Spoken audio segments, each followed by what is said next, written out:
The Internet is the name of a band that were formed in LA in 2011 by two of the members of the Odd Future Wolfgang Kill Them All collective.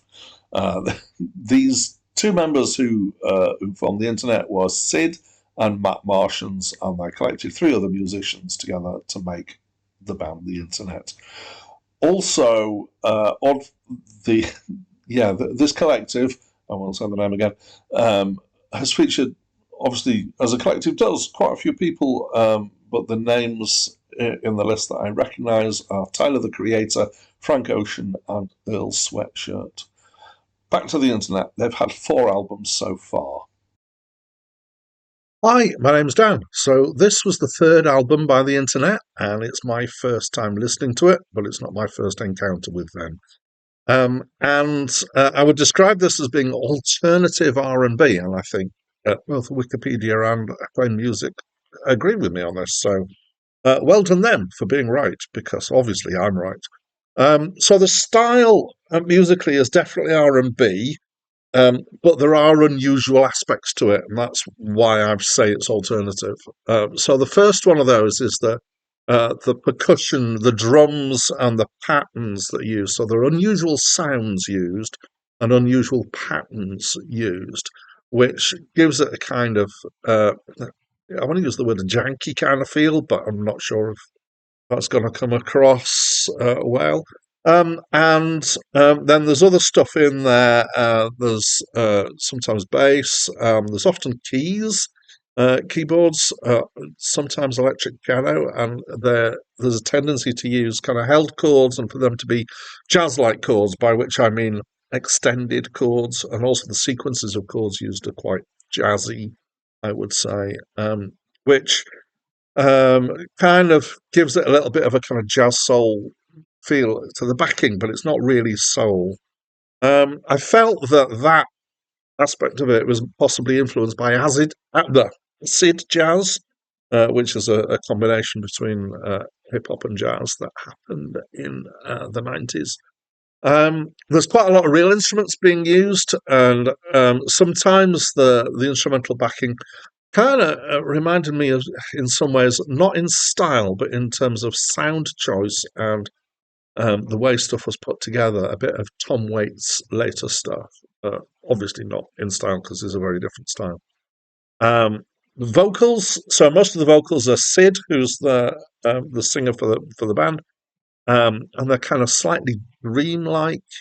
I'd say they're unusual for R&B, because R&B tends to have people who've got very strident voices, quite assertive, and kind of in your face sort of stuff. And this really isn't. It's kind of more vulnerable. It's breathy at times. It doesn't mean it's not confident, but it's got this kind of sweetness, but also at times kind of a feeling of being maybe emotionally disconnected, which is quite a modern thing for vocals, in my opinion.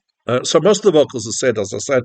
There's some featured vocals. There's Janelle Monáe, whose name I recognise. Tyler, the Creator, I believe, is part of the Internet collective, and he does some speech stuff. I'm not entirely sure I'd call it rap. There is some strong language from the very start of the very first track. It kind of kicks you in and gets you ready for the fact that there's some pretty strong language going to go on. It's not all the way through everything. I didn't find it hard to find clips without, which I have done with some bands. The content of the songs, mostly it's about relationships in various ways, all sorts of different aspects. Penthouse Cloud is, I believe, about heaven, which makes it quite an interesting track. So modern mainstream R&B is not my thing. A little while ago, I did review a Janelle Monáe album that won me over totally. This, I wouldn't say it totally won me over, but it partially did. So it's got enough differentness to it to attract attention while still being accessible. I liked the singing. I liked the kind of jazzy keyboard chords. I like the unusual rhythms, but it's still kind of, in some ways, a little bit too um, R&B for me, and which is something that I don't tend to respond well to. So I would definitely choose this over a lot of more mainstream R&B, and I kind of, mildly enjoyed it. I didn't regret listening to it, but I'm not sure I'd seek it out again particularly. So that's what I think. And as always, I'd love to invite you to tell me what you think of this album. So please do by leaving me a comment. That's it from me for now. Did you see